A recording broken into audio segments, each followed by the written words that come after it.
kalau dia maksa, silahkan, tapi di selain kemaluan.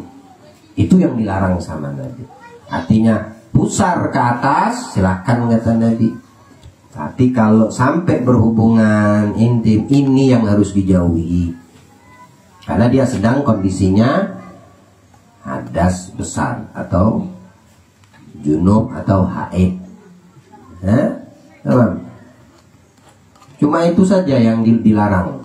Nah, disinilah menyimpulkan para ulama, jika tidak mampu menahan atau timbul kekhawatiran saat istri sedang haid, tak bisa dia untuk menahan diri, timbul khawatir, dalam kondisi seperti ini boleh dijauhi. Yang menjauh bukan binimu, kamu, ya, istrimu, biarin dia tidur di kamar. Mungkin kamunya pindah ke kamar anakmu atau di ruang tamu, terserah. Kamu di atas loteng, di kolong kambing, kandang kamu, bodo amat. Jangan binimu yang balik lagi ke masa jahiliyah. Kalau binimu yang kau keluarkan, biarin dia di kamarnya, kamunya yang keluar. Ini kalau memang si lakinya ini udah nggak bisa menahan ketika istrinya dilarang sama agama, ya, atau dijauhi, harus dijauhi untuk melakukan hubungan. Ya. Kalau dia biasa aman aja, bilang istrinya aku lagi haid sama suami, suaminya paham, ngerti, aman saja, atau tidur satu ranjang. Kalau dalam keadaan dia hadas besar, dalam keadaan dia junub atau haid, silahkan saja si perempuannya. Mau satu selimut, nggak apa-apa. Karena Nabi pernah melakukan dengan istri yang lain. Siapa diantaranya? Siti Maimunah. Dalam keadaan beliau haid, beliau satu selimut. Nabi dengan istri beliau, istrinya dalam keadaan haid. Sayyidah Maimunah. Allah lupa saya. Seingat saya Sayyidah Maimunah. Ya. Tapi tidak sampai melanggar yang dilarang, karena paham gitu ya. Walhasil, jadi kalau mandinya itu ada mandinya wajib, ada mandinya sunnah. Di antara sebab junub apa? Ihtilam. Di situ dikatakan ihtilam itu apa? Keluar mani ya? Keluar sperma. Tuh. Dengan sebab jinabat junub dikarenakan mimpi basah. Nah, ihtilam itu mimpi basah, keluar sperma bagi yang sudah memenuhi syaratnya, mau itu laki atau perempuan. Kalau haid khusus perempuan, nifas khusus perempuan, melahirkan khusus perempuan. Tapi kalau ihtilam, mimpi basah, yang dinamakan ihtilam itu mimpi, tapi mimpinya sampai mengeluarkan sperma. Itu bisa didapati baik laki ataupun perempuan di waktu yang sudah matang. Ya, perempuan mulai start 9 tahun ke atas. Laki-laki mulai start untuk mimpi basah 9 tahun juga ke atas. Komariah. Bisa ihtilam perempuan, bisa, tapi jarang terjadi. Dominannya mimpi basah itu didapati dialami laki-laki. Tapi kalau perempuan bukan tidak pernah, tidak bisa terjadi. Kalau tidak pernah perempuan itu mimpi basah, maka Nabi tidak menjelaskan di dalam Sahih Bukhari-nya. Ya, hadis yang menjelaskan bahwasanya perempuan itu ihtilam. Itu sebab pertama. Jika kedapatan pada dirimu jinabat, junub.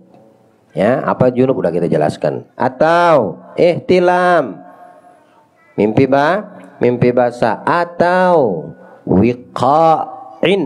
Nah, wiqa' ini, waqa'ah itu artinya kejadian. Ya, maksudnya apa kejadian? Berhubungan intim. Wiqa' itu namanya jima. Bahasa Palembang itu jima diambil dari kata jama'a, jammi'u, jama'an. Ya. Jamaah, apa artinya jamaah? Sendiri kah? Ada yang dilibatkan enggak? Ada. Nah, itu artinya jima. Jima itu artinya ketemunya lakinya dan istrinya, itu jima namanya, ya. Itu secara halal, ya.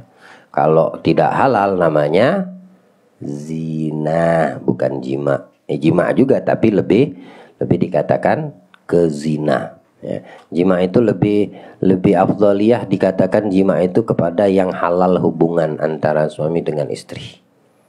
Sebab jima mandi wajib. Nah, bedanya di sini kalau jima belum tentu ihtilam. Orang yang jima belum tentu mengeluarkan sperma, tapi tetap dikatakan mandi wajib. Harus mandi wajib. Kenapa? Karena ada perbuatan jimanya itu. Ada perbuatan hubungan intimnya itu. Bukan tolak ukurnya keluar sperma, ya. Dan itu termasuk wajib mandi. Nah, kalau udah dalam keadaan seperti itu, suami istri jima misalnya, wajib mandi tidak dia? Wajib mandi, ya. Kalau nggak mandi dengan niat mengangkat hadas jimanya tadi, junubnya tadi, karena sebab jima, tetap dia dikatakan hadas besar, ya.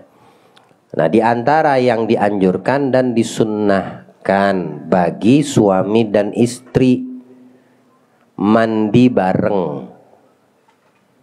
Pernah enggak? Belum pernah ya? Waduh, kayaknya gimana gitu ya. Ini hukum, ini ahkam, ini syariat. Nabi itu yang mencontohkan.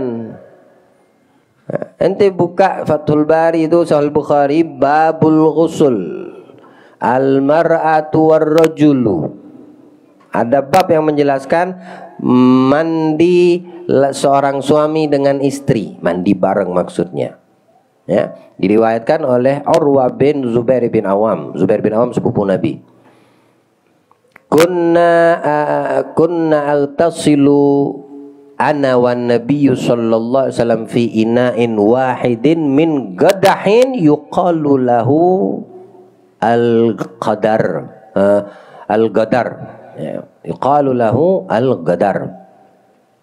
Nah, kata Siti Aisyah, kami, maksudnya saya dan Rasulullah, pernah mandi junub, mandi bareng, fi ina'in wahid, dalam satu ina' wahid itu samul godah itu bak lah, bak, ya, kendi lah, tempat nyimpen air, tong, ember, ya. Tapi bukan masuk ke dalam ember berdua, ya. Kan kalau dulu emang ada bathtub, sekarang aja ada bathtub, ada kolam renang. Dulu maksudnya itu godah itu tempat yang menampung air, kayak guci, kendi, terbuat dari tanah, ya. Min gadahin maksudnya mandinya tetap pakai gayung, tapi mandinya bareng berdua. Yang sudah punya bini, punya anak, apa yang punya cucung belum pernah malin ya? Apa kau ketawa-ketawa ya, jangan nyengir. Ya, mandi karena Nabi pernah melakukannya dengan Siti Aisyah, pernah dengan Siti Maimunah, pernah. Bini malu, ya jelasin hadisnya. Ya, hadisnya sahih. Seumur hidup sekali. Jangan kamu, kenapa Nabi menganjurkan, kenapa ulama menganjurkan bagi suami istri untuk melakukan apa yang dicontohkan Nabi? Karena Nabi kan sumber hukum. Bagaimana hukum mandi itu dikatakan betul, mandi wajib maksudnya, ya, atau salah, sempurna atau tidak sempurna, yang dilakukan oleh seseorang, sedangkan yang mendatangkan sumber hukum tidak pernah memberitahukan. Tidak mungkin itu. Makanya Nabi itu mencontohkan plus mengajarkan. Begini sempurnanya mandi wahai istriku. Mulainya dari di sini, adabnya begini. Ini tujuan kita mengajak Imam Ghazali menjelaskan adabnya mandi. Ternyata Nabi terlebih dahulu mempraktekkan, mencontohkan. Bagaimana bisa sampai kepada kita? Bukankah itu privasi Nabi Muhammad lah? Ini hukum, bukan masalah urusan pribadi yang tidak ada kaitan dengan agama. Ya dari pertanyaan sahabat-sahabat atau perempuan-perempuan sahabiah yang bertanya kepada Siti Aisyah. Contoh salah satunya yang pernah datang bertanya, dijelaskan detail sama Siti Aisyah. Sini duduk, aku ceritakan pernah kejadiannya aku dengan Nabi begini. Beliau menjelaskannya begini begitu. Nah, jadilah tahu ilmu tadi menyebar. Kita ini suami jangan cuma bisa memberikan hadas besar buat bini tanpa pernah tahu bagaimana cara dia mengangkat hadas besar. Kewajiban kita suami untuk memberitahu. Itu pentingnya mempelajari ilmu supaya tahu. Ente bisa ngasih dia hadas tapi nggak bisa mengangkat hadas. Bagaimana bisa ceritanya itu? Cuma bisa ngasih hadas doang. Ente paham, maka ente harus kasih tahu. Ente lihat, ayo mandi bareng. Oh malu mas, bukan masalah malu. Sekali seumur hidup nggak apa-apa. Aku pengen lihat bagaimana cara kau mandi. Aku pengen lihat sempurna enggak, bagaimana kau ininya. Sela-selanya dikasih tahu, misalnya di bagian ketiaknya, di bagian antara dua kakinya selangkang, yang tempat berlipat-lipat kulit di situ. Nah itu dikasih tahu. Bagaimana cara tuntunannya. Bagian depan berapa kali, mulai dari mana, dari atas atau dari bawah, semua nanti diceritakan di sini. Ya, paling tidak pernah kita lakukan untuk niatnya memberitahukan dan mengajarkan siapa bini kita. Kalau yang bininya paham, yang ilmu ya, bininya ustazah, suaminya nggak terlalu ngerti masalah agama, bisa kan seperti itu. Maka bininya nawarin ke suami, ayo mandi bareng kita. Ana pengen lihat sekaligus ana pengen memberitahukan begini nah sunnahnya mandi. Karena suaminya awam, nggak ngerti agama. Bisa sebaliknya, yang alim suami, bininya yang kagak. Iya bininya diajak mandi. Sebagaimana Nabi dan Siti Aisyah pernah melakukan. Kemudian menjelaskan daripada yang berkaitan supaya hadasnya terangkat. Habis itu ya udah nggak usah lagi, penting dia ngerti, dia udah tahu gitu. Nah, mau bini kita kalau yang alim suami, atau istri suami kita kalau yang alimahnya istri, ya, dikasih tahu. Habisnya sudah besok mandilah sendiri-sendiri. Ya. Siapa tahu ketagihan mandi bareng. Nah, ibadah daripada mandi di kolam renang campur aduk laki bukan muhrim, aurat kebuka, ya toh. Dosa saja. Sudah mandi bareng sama orang luar berani, diajak mandi bareng sama bini laki sendiri malu. Aneh akhir zaman gitu. Ya, aneh enggak seperti itu? Mandi bareng sama orang lain mau, mandi bareng sama istri, suami istri malu. Mandi bareng dengan orang lain nggak ada malu, bahkan semangat dia. Contohnya di mana? Iya, yang terjun ke kolam renang tuh. Emang kolam renang ente sewa sendiri? Jadi privasi ente? Enggak. Di situ ada laki, situ ada perempuan, di situ ada bencong, di situ ada panci, di situ ada hunta, macam-macam yang buka aurat. Wah, enggak malu. Bahkan mereka pamer lekuk tubuh dan lain sebagainya. Yadzubillah. Mandi sama bini dapat pahala malu. Mandi sama orang lain justru mendatangkan dosa, dia semangat. Allah jauhkan kita daripada amalan-amalan yang mendatangkan murka Allah, ya. Jadi kita pahami terlebih dahulu itu mandi ada namanya hukumnya wajib, ada hukumnya sunnah, contohnya seperti apa, berikut dengan dalil-dalil dan contoh yang didatangkan Nabi SAW. Insyaallah besok kita lanjutkan lagi adab daripada mandi itu sendiri. Semoga Allah berikan pemahaman untuk kita dan Allah jadikan daripada ilmu yang kita pelajari ini bermanfaat dunia wal akhirat, dan dimudahkan Allah untuk kita mengamalkan apa yang telah kita ketahui dari hukum dan ahkam yang disampaikan oleh Nabi kita melalui ulama sampai kepada kita. Amin Allahumma amin. Wa sallallahu ala sayyidil mursalin sayyidina maulana Muhammadin wa ala alihi washabihi wasallam. Alhamdulillahi rabbil alamin. لا إله إلا الله الموجود في كل زمان